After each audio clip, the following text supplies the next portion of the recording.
the biggest thing that's changed is time. How much time that you get with the person who you're sitting down to interview, and how that will dictate the number of questions that you can use as potential icebreakers, or, and by that I mean, like, if you have 20 to 30 minutes with an interview subject, you can start off with something that's a little loose, and you can bring up an anecdote, you can maybe try a joke to get them off on the right foot and to get them talking. It's more those pressure cooker opportunities where you have 5 minutes with somebody, like a red carpet situation, or specifically you bring up Tom Cruise. Like when we do those Mission Impossible red carpets, we are told you will get Tom, he will stop for everybody, but you get one question. Wow. So you're traveling to wherever around the globe, and you're trying to think, what is the one question that I'm going to ask him that's going to get a good answer, that he potentially hasn't been asked before? What is the topic that I really want him to weigh in on? Because he'll give you a good answer. Won't you come and meet me at the movies? Won't you come and watch a flick? So occasionally people will ask me to give them tips on how to prepare and conduct interviews with filmmakers, with entertainers, or with a family member they're trying to put together a documentary on for their legacy. Usually I will just give them Sean O'Connell's phone number because Sean is an expert at this. Sean has been doing this in some form or fashion going back to 2000. That's right. 25 plus years, depending on when you're watching this. I'm Noel T. Manning II, and we are glad to have with us today Sean O'Connell. He's the deputy editor of comics and superhero coverage at CBR.com. Sean's interviewed some of the biggest names in film around the world. He's managed high-profile press junkets. He's visited movie sets. He's co-hosted the ReelBlend podcast and authored books on Spider-Man, Bruce Willis, and the Release the Snyder Cut movement. Sean is here to help us unpack ways to prepare, to pivot, and to deliver interviews that can inform and that can inspire. Sean, we're happy to have you joining us today. I'm Noel T. Manning II, and stick around. This is going to be fun. Sean, man, it's always good to see you. Thanks for taking the time to do this, buddy. Of course, Noel. Always happy to help you out. So you have been doing interviews in some form or fashion for how many years now? Let's just say I started in 2000. Wow. Yeah, I started internet journalism in 1999. Initially, I was going to be a critic primarily or only, but pretty early on, I started getting the opportunities and the offers to interview the talent that was associated with a lot of the movies that I was reviewing. And so right around 2000, 2001. So give or take 25 years. Wow. Yeah, that's a long time. Was that something that was unexpected? And how did you kind of approach that in the beginning? Oh yeah, no, completely unexpected. And so at the time I was in Washington, DC, and I was working for USA Today, but as an overnight editor who was in charge of the web for the Purple Life section. So I was in entertainment content and was very interested in it, but but I was writing my reviews for a website called Eclipse Magazine, which was not able to pay, but they were giving me a byline for the most part because I wasn't getting anything published on USA Today. I was just working behind the scenes as a grunt kind of thing. Yeah. And there was a horror film that I cannot remember the name of, but I'll tell you that it was directed by Dee Snyder, who was the lead singer of Twisted Sister. Okay. All right. And he was coming through Washington on a promotional tour, and the publicity reps asked me if I wanted to do a phone interview with Dee Snyder on behalf of this horror film. And of course I said I would love to, Yeah. Yeah, that'd be amazing. And legitimately had to go to a Radio Shack, which people might not know is a store that sold electronics equipment, and get a device that would allow me to record my telephone conversation off of a landline telephone. Wow. It was like some kind of intricate, cord hookup that went into a tape recorder. I mean, people don't realize how easy they have it today, Right, but I right. was like, how am I going to document this interview? How am I going to tape record this? And, Yeah. back in the day, you had to get like an actual hookup to connect to your phone. Yeah, yeah, So yeah. yeah, I was completely, and Noel, to the point where I can tell you that one of my core memories is I can right now close my eyes and picture that I was driving down Norbeck Road in Maryland, coming back from my girlfriend's house, now my wife of 25 years, and getting the phone call from the publicist who offered me that opportunity, Wow. because it was such a earth-changing, life-changing, opportunity, to be offered that, Right. hey, do you want to talk to the director of a film? I can Yeah. picture that like it happened yesterday. Wow. That's how seminal it was to me. Wow, wow. So, how did that interview go? How did you prepare for that interview, that early first one? Well, they screened the movie for me in Washington. And I went into the screening knowing that I was going to ask questions. And so this is when you're doing interviews, to me, it's very different than when you're going to review something. Right?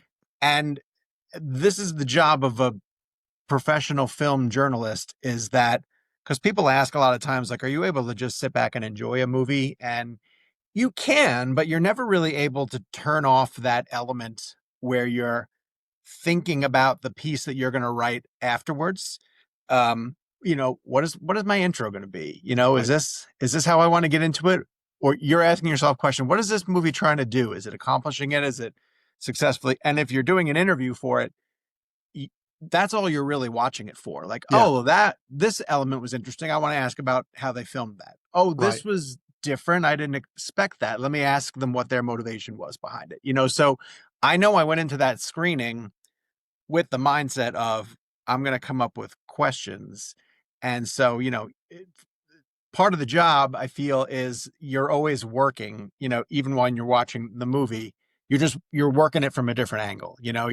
It's like if you were reporting on a sporting event, you'd be figuring out when the momentum shifted in a Yeah. game, or, when a significant play happened. You make a mental note of that and you're like, oh, I want to write about that aspect of it because that changed my mind or influenced my opinion. How has your preparation changed or evolved over the past, 2.5 decades? I mean, thinking back to that first one with D. Snyder and then looking at what you're able to do now. I mean, going on to the sets and interviewing people like, Tom Cruise on the Mission Impossible set and, Chris Hemsworth, going to London, talking to him Yeah. about Thor. I mean, those kind of things. How has your preparation and your evolution of that changed over the years? Well, the biggest thing that's changed is time.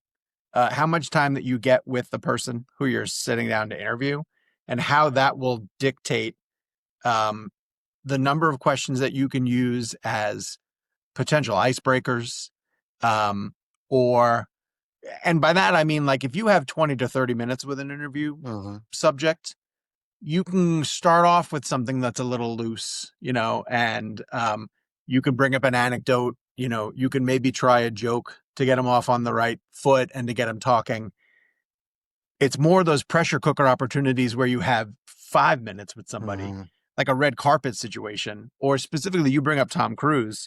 Like when we do those Mission Impossible red carpets, we are told you will get Tom. He will stop for everybody, but you get one question. Wow. So you're traveling to wherever around the globe and you're trying to think, what is the one question that I'm going to ask him that's going to get a good answer, that he potentially hasn't been asked before? What is the topic that I really want him to weigh in on? Because he'll give you a good answer. But I'll tell you, one time, it completely backfired on me. The second time I did a Mission Impossible movie. So for the first one, it was Rogue Nation, and we got to go to Vienna, and we were outside the Vienna Opera House, and I can't even remember what question I asked him for that one, but that one went okay. I remember the second one, Fallout. We went to Paris, and I remember it because I bombed. It bombed. Wow. Here was my question, and I want you to tell me if you think it was okay. Okay. There's a moment in Mission Impossible Fallout where Tom Cruise's character is fighting Henry Cavill on the side of the mountain at the very end of it. The helicopter chase and then the confrontation on the side of the mountain. And Henry Cavill's character says to Ethan Hunt, "Why won't you just die?" Right? And the moment that he said it, I was like, "Oh, that's really interesting. Like, would Tom Cruise ever want to play Ethan Hunt's death? You know, would he ever, as an actor, how does he think he would play a death scene for this character, you know, that has lived on a knife's edge, lived on a knife's edge his entire time?" So I was like, I'm going to figure out a way to ask Tom that question. I want to get his answer to how he would play Ethan Hunt's death. And he came up to me and, you know, exchanged pleasantries. "Mr. Cruise, good to see you. Thanks for having me here." There's a line in the movie, Henry Cavill, he says, "Why won't you just die?" Tom gives a big laugh. Haha, that's a funny moment.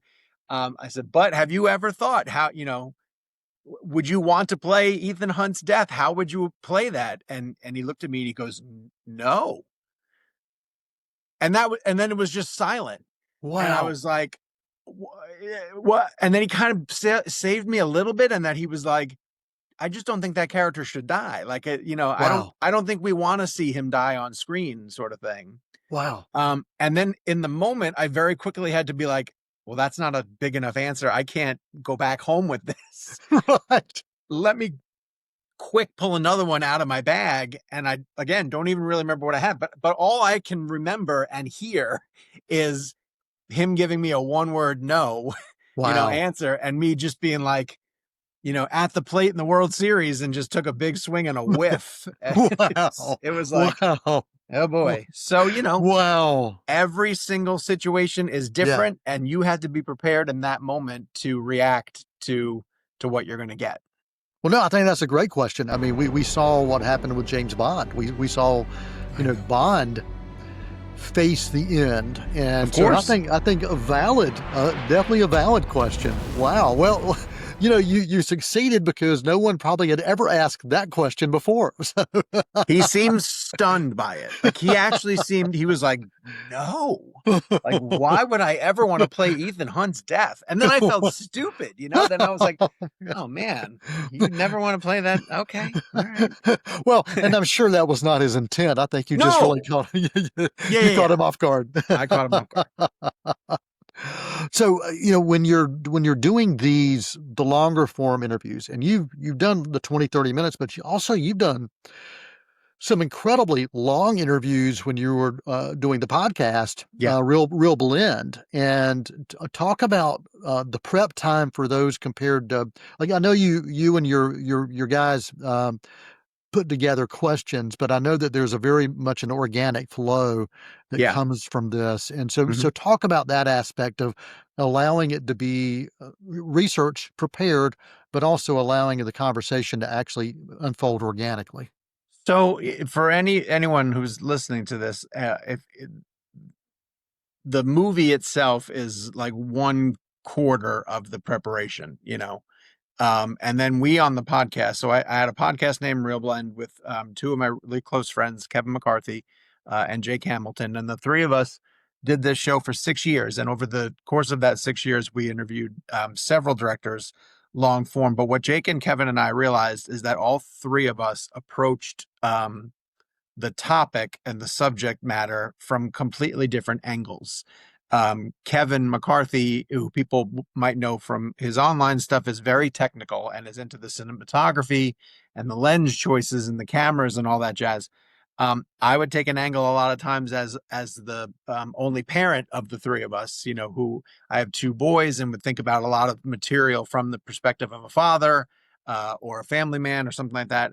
And Jake was always more the populist sort of broad stream, you know, look at movies as pop culture kind of thing.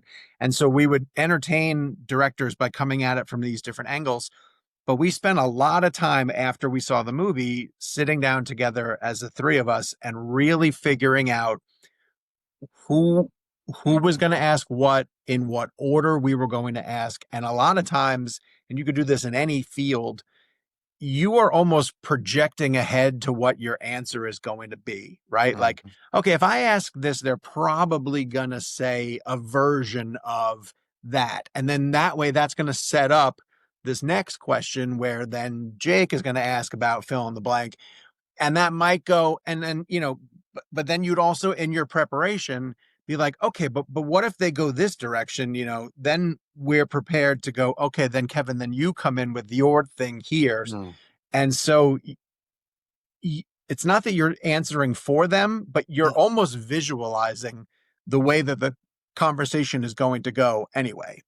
Now, you get better at reacting when it doesn't go the way you visualize it. And it was a blessing when I had two other people backing me up, because there are times when your question just doesn't get the reaction that you want it to get, or it doesn't get the response that you want it to get. Right. And someone else can very quickly come in behind you and then be like, oh, okay, then I'm going to follow up and quick go that way. But those two guys in particular were really good at thinking on their feet.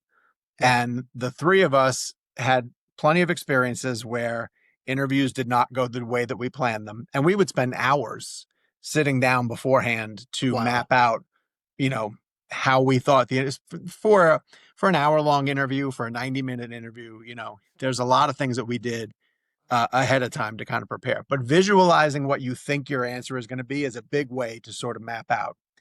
And then even just thinking of flow, like you're trying to think of the flow of a conversation. Like, okay, if I ask this, it means that I'm going in this direction. Which way do you want to go? We would spend a lot of time, like we put a lot of thought into who went first in the interview. Okay. And sometimes it was just who has the best question, Mhm. And sometimes it was like, oh, this person is really important to me, so I would like to go first, but most of the times it was like, I have a really important question, and I think I have a good lead off. The three of us got to know what's a good lead off, because we wanted to convey certain things. And you want to do this every time you sit across from somebody in an interview. You want to demonstrate that you are taking it very seriously. You want to demonstrate that you're asking them something that you've put thought into. The thing that we would do often is shoot down questions that are like too basic, too simple. Yeah. They're going to have asked that, because so often that'll set the tone about the type of conversation that the person is about to have with you. If you ask them a very serious question right out of the gate, then they're like, oh, you did your research. Oh, you're actually taking this seriously and you're asking a good question. But if you come out with something soft, of just like, well, what attracted you to the role? Right. The actor that you're speaking to, the director that you're speaking to, they're going to be like, I can shut down in this interview. This person doesn't necessarily care. Yeah. But if you come out of the gate and you're like, hey, there was this scene, in the middle of the movie where your character did so-and-so and so-and-so, I think the audience is going to respond to it in this way, but I think your intention was this, where were you in that bit? And we've had certain, people who have been like directors or interviews who will say like, oh, I'm sorry, I didn't realize I have to pay attention to what you're asking. Oh, this is a real interview. I'm sorry, I didn't understand that, especially early on the show. And then later it became the publicists behind the scenes would sort of say like, hey, this is a really filmmaker heavy podcast, or these guys like to do a deep dive into what's going on. So, it got to be to the point where like a Robert Zemeckis or someone would come on and be like, yeah, I know you guys, like, let's dig into it, sort of thing. And which is a great place to get to. So. Yeah. So prepare for the expected, prepare for the unexpected, do plenty of research. And if you have collaborators, tag team each other like you're in a worldwide wrestling match or something. Absolutely. Right? Yes, absolutely. Lean on them as much as you can. That's awesome. That's awesome. Yeah. As you think about these past 2.5+ decades, from the standpoint, you've already mentioned this a little bit, from the interview technical standpoint, it's a lot easier for you now. When you were doing the podcast, the ReelBlend podcast, did you do those like we are virtually? Or did they come in to a shared space? Talk about that standpoint.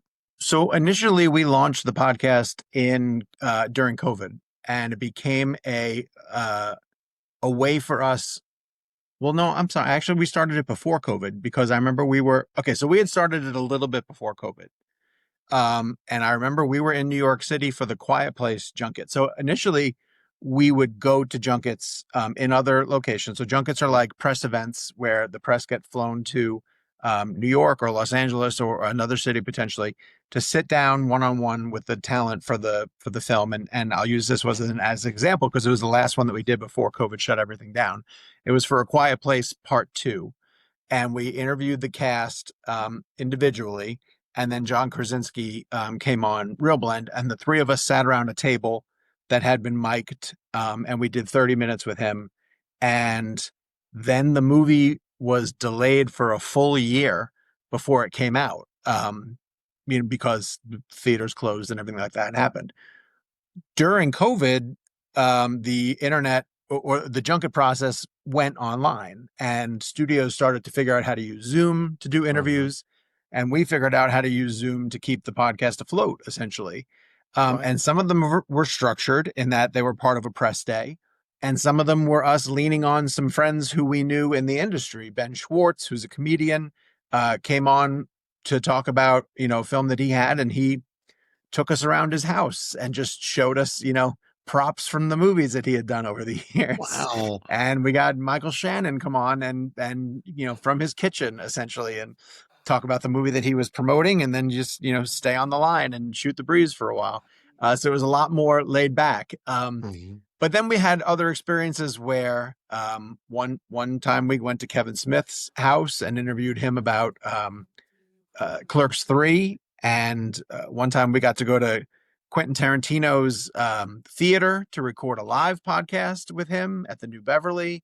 So, and again, each of those situations warranted, it's the technical aspect of how you're recording it, which fell on our producer, Gabe Kovac, who I cannot give enough credit to. You need somebody who's kind of doing all the technical stuff for you so that you can keep your mind clear for the interview. And then a lot of times you're just relying on something like Riverside, which we're using here, to get you the best quality interview. But what you're in each of those situations, Noel, the point I would like to make is that you're always having to think about what you want that interview to produce. So, and I'll give you some examples. If you're interviewing somebody for a long form written content report, essentially, you can take time in between the questions. You can chop it up a little bit. It doesn't have to flow seamlessly because no one's going to listen to it. Right. You can just, and then when you have the audio, you can break out the quotes that you need and they go into a written piece, and nobody will know if you were in between questions and going like, or even saying in an interview, do you mind if I start over? I feel like we're losing track a little bit, and can I ask that a different way? Like it came across the wrong way. Right.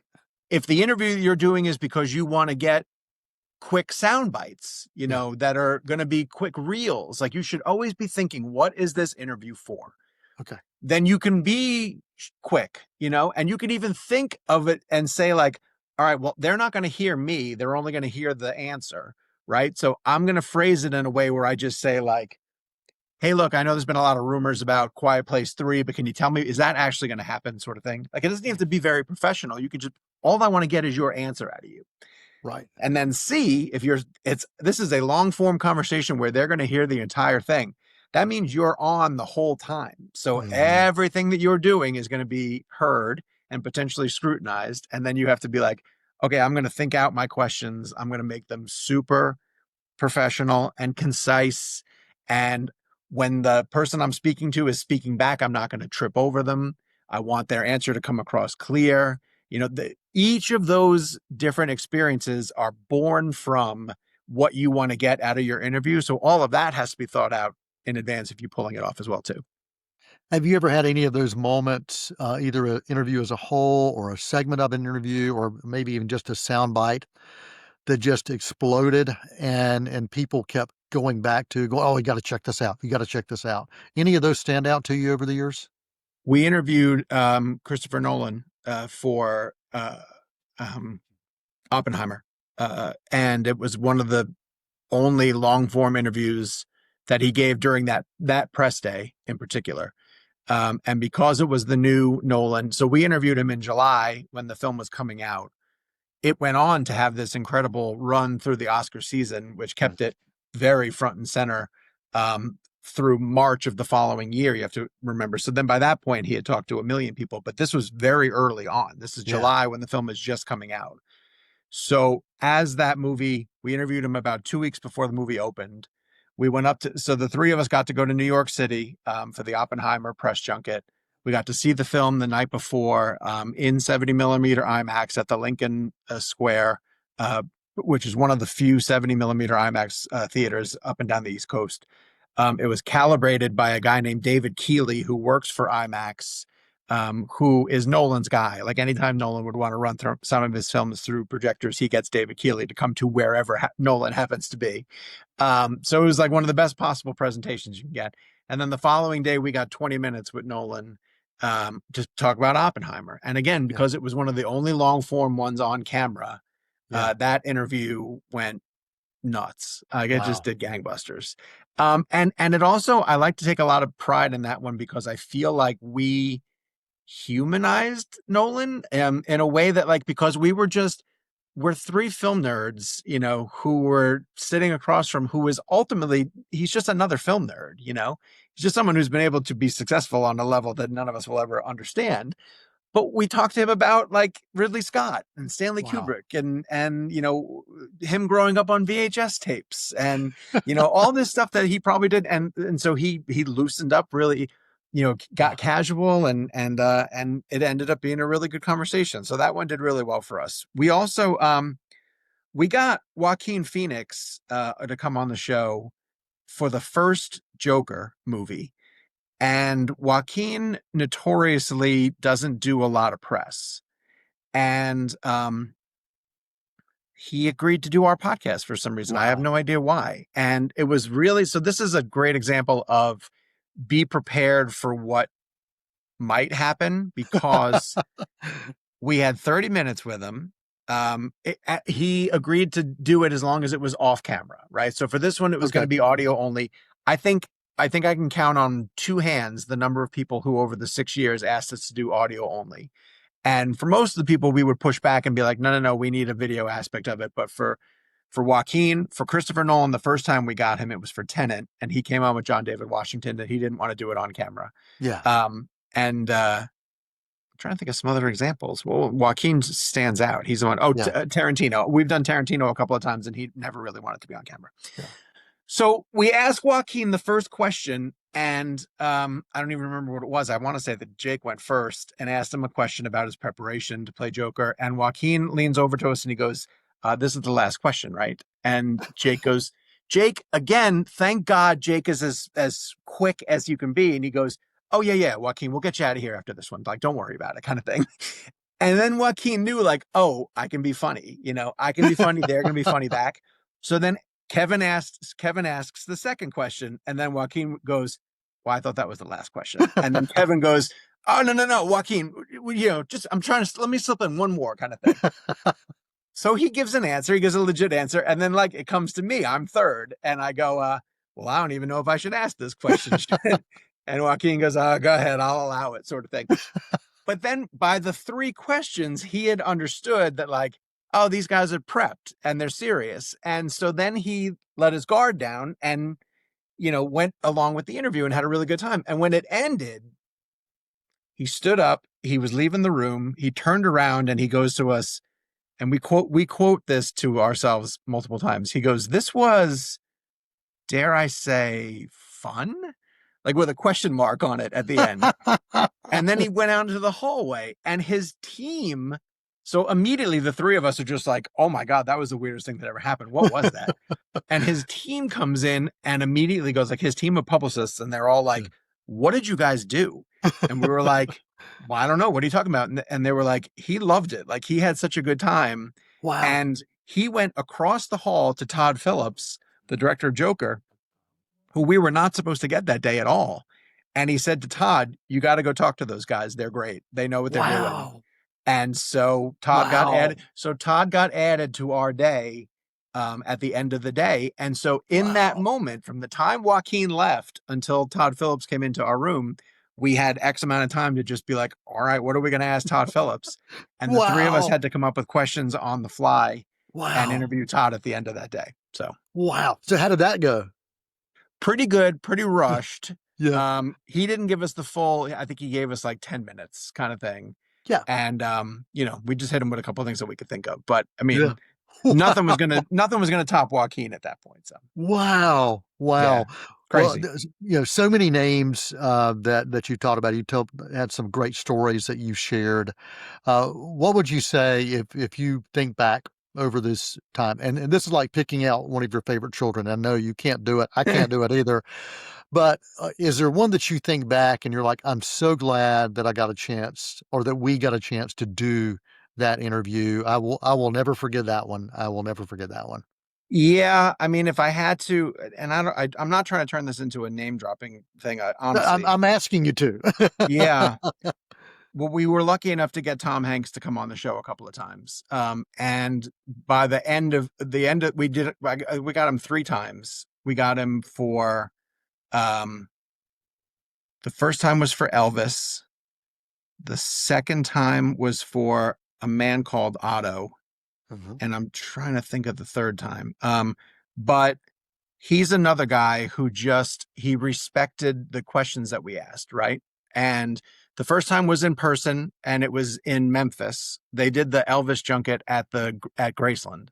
And so at the end of the day, he said he would sit down with us for 30 minutes. And he just, because we hit him with questions that were legit and honest, about his preparation, about Mhm. Colonel Tom Parker and how Mhm. it fit. And we weren't just like, hey, can you tell us about Forrest Gump? He would then relate the movie to things and he would be like, well, yeah, he goes, that reminds me, let me tell you this one time I was with, Denzel, and we're filming Philadelphia. And all of us are like, oh my God, what did you just say? You're, you're shooting Philadelphia with Denzel. Like, please tell us more. Or he'll go, I'm on the set of Forrest Gump and I'm with Sally Field and she's telling me that, and I'm like, oh, like I'm getting goosebumps just thinking about it. Yeah. Yeah. But he just wanted to, he goes, we're only talking about movies. We're just sitting around talking about movies, right? So it's almost like, if you come at it with whatever the topic is, whatever the subject matter is, if you come at it with this enthusiasm, Mhm. and a passion for it that matches uh the people in this film industry, and this can relate to almost anything. They're in that business for a reason. Like, they love it too. And so Mhm. if you can connect with them on a level that says, hey, I'm like you, uh, sort of, you're Tom Hanks, but somewhere deep down in there is a guy who just loved movies, and that's Yeah. how they got started in it, and I'm going to relate to you on that level, kind of thing. Um, like, to the point where, like, at the end of the conversation, Tom Hanks would be saying to us things like, do you guys have time for one more story? And we were like, we have time for as many stories as you want, Tom Hanks. Like, you just keep Wow. going, sort of Wow. thing. So I'll never forget those. And I'll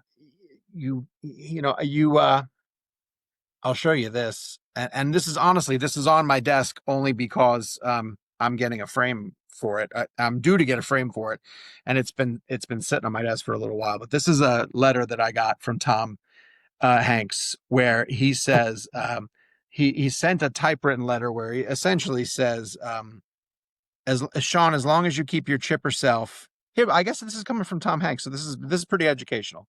As long as you keep your chipper self at the forefront of talking about movies, I'm good for an interview.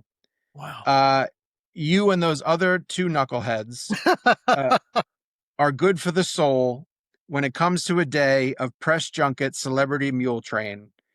We'll do it again, I swear. Wow. So they're just looking for a moment of authenticity, Yeah.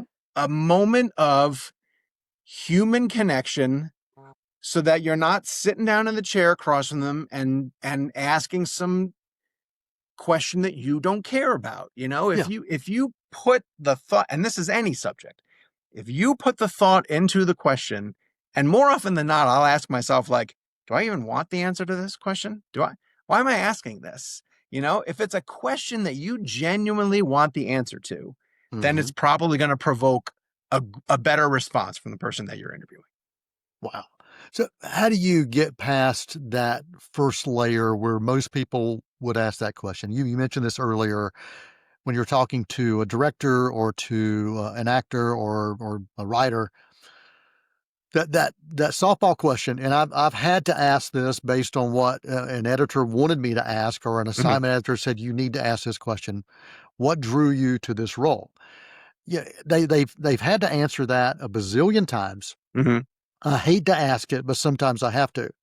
So when you're given that choice, how can you make that feel like it's authentic when you really want to be asking some of those deeper questions?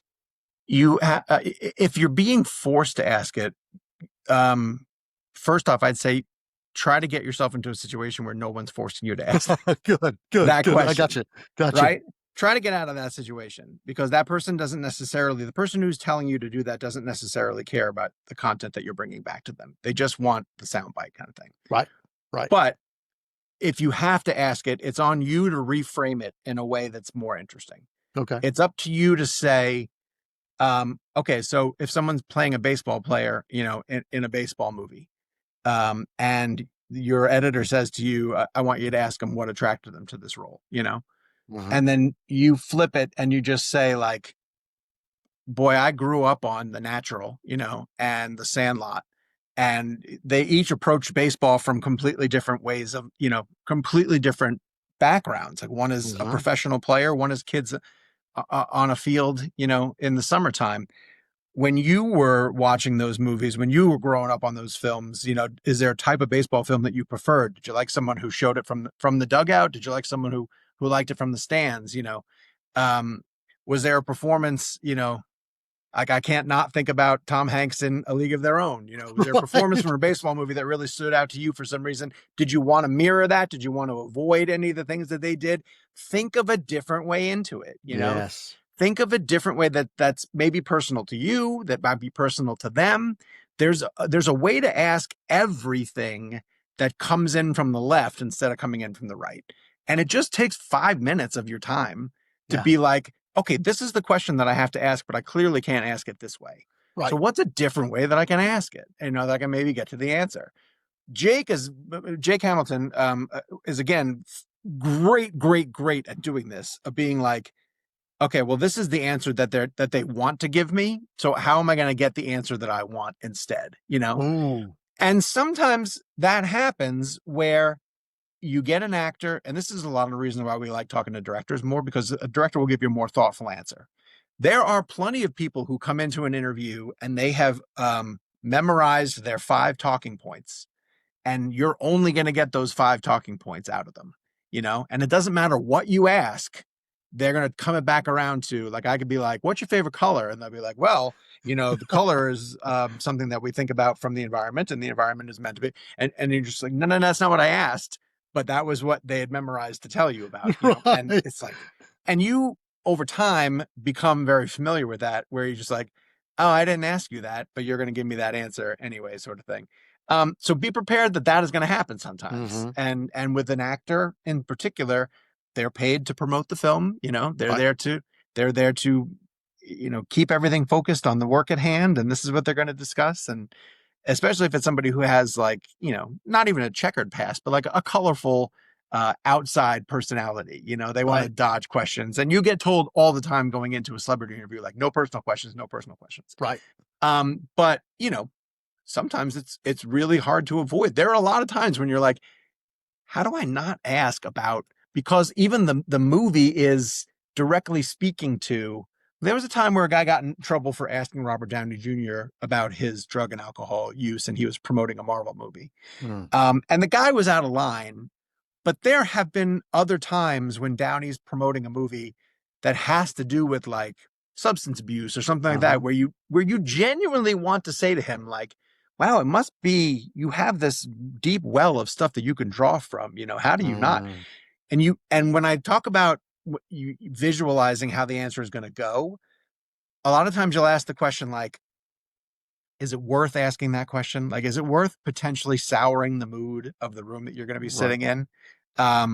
Is that answer so because a lot of times you can try to go over the line and you can ruin your chemistry, and then the rest of the interview is shot, give it up. So if you want to save it for last, save it for last. Like, I got everything I need, so let me ask this one. Well, Sean, I appreciate you spending time with us, talking through your time, your Sure. experiences.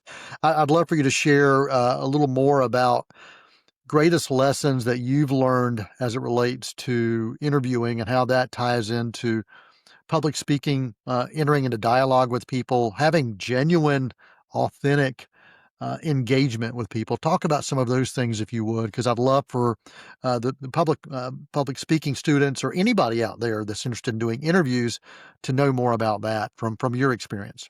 Okay, I have a couple of things. I'll try to remember them before I run out of time. Number one is listen. I mean, I know everyone has said that, but do not. The worst thing that you can do in an interview, and I've seen plenty of people do it, is you ask your first question, the person gives you a really interesting answer, and instead of following up on that answer because you haven't been listening, you go like this. Okay. Second question, and then read off your notes. Yeah. Be prepared to throw questions 2 through 5 out. Yeah. If someone says something really fascinating and you go, wait, what? Can you elaborate on what you just said? Because I didn't know that at all. And I would love to hear more about what you just said for a couple of different reasons. One, maybe they brought something up because they really want to talk about it. And you go, oh, that's incredible. Let's just keep going down that route, kind of thing. And you have to listen. You have to be prepared to go off script and follow through on something even if it means you never get back to the questions that you had prepared. Right. Have an interesting conversation instead, Yeah. be willing to follow, and maybe you follow it and then you realize, okay, we beat that dead horse and we've got everything we're going to get out of it. Let me bring you back around to the questions I had. Yeah. But be willing to sacrifice some of them if the person says something more interesting. The second thing that I think is most important, and might be the only other thing that I have, is that it's your time too. I have been in plenty of situations where I have 20 minutes with somebody, 10 minutes with somebody, and you sit down across from them and you realize they have no interest in it. They're not there to play.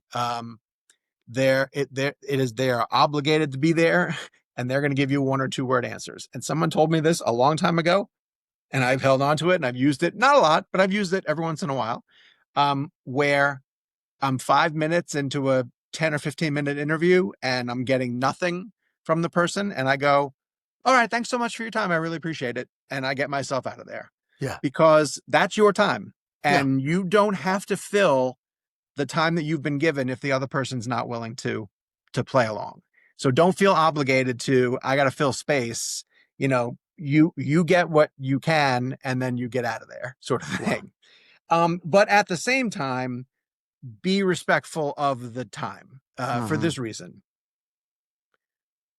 And again, every interview situation is different, but in these entertainment interviews, that day for the person is stacked interview upon interview upon interview upon interview upon interview.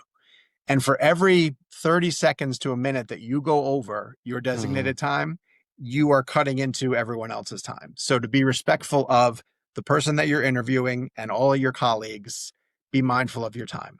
I've seen plenty of people try to go over. I've seen plenty of people try to fit in one last question at the end. And it seems harmless to you, or I've seen people who are selfishly just like, I don't care. I asked my last question. Okay, but you've just ruined the day for everybody else. So claim back your time, and if things aren't going well, politely bow out. Thank you very much. And be mindful of everybody else's time. I'll tell one last story and then, whatever else you need, Noel. But there was a guy, there's a person who is infamous for not staying on time, a talent, a pretty big talent too, who does not stay on time at all for interviews, takes several breaks in between interviews, leaves, just disappears. And there's reporters waiting, to sit down with this person because they're pretty big. You have to get them for the movie in question. And I can remember one time that my dear friend Kevin McCarthy is on vacation in Florida, but has to do this junket and is waiting for this person to come around and do his interview. And Kevin's in a text thread with Jake and I. And it is now like 8 o'clock at night. And Kevin's been waiting for most of the day for this guy to finish the interviews. And Kevin goes, I'm on deck, right? Which means that like you're the next one in the room sort of thing. And Jake looks at this person's Instagram, and this person is on an Instagram live on the beach outside of the hotel. And Jake goes, yeah, Kevin, I don't think you're going in anytime soon. This person is currently on the beach right now talking to fans, and you probably should settle in and wait for a while. Wow. So be respectful of people's time, because the time is so valuable in these situations, and you don't want to abuse it. It's, you're only going to get a reputation as being somebody who jeopardizes time. And you're going to get that reputation, not just with talent, but you're going to get that reputation with publicists. And they're the ones who control the door for you, So be mindful of their time, be mindful of your own time. And there's nothing more valuable than time in this industry. So I love it. Sean, thanks for joining us. Any final thoughts? I want to make sure you have that final word in case there's anything else you wanted to share. Have fun with it. Interviews are great. It's one of the most fun things I get to do as part of the show. It might be one of the most fun things you get to do as part of your job. So just enjoy it. Have a good time with it. Ask the questions that you want the answers to. And that will lead to compelling content after the fact. Awesome. Sean O'Connell, thanks for joining us, buddy. I want to thank Sean again for taking the time to share insights and stories from the early jitters to high-stakes global premieres. For our students out there, this is a reminder that great interviewing isn't just about asking questions. It's really about curiosity, it's about preparation, and it's about connection. I've said it before, I'll say it again. It's about connecting. Whether you're speaking on stage, hosting a podcast, or pitching an idea for a meeting or in a meeting, these skills can set you apart. Sean, thanks again for sharing these, and thank you all for joining us on this journey of the art of the interview. Many films to view until we meet again.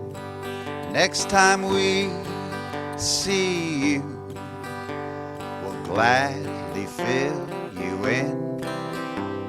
We'll tell about the happy and the sad ones. We'll talk about the good ones and the bad ones. Many films to view till we meet again.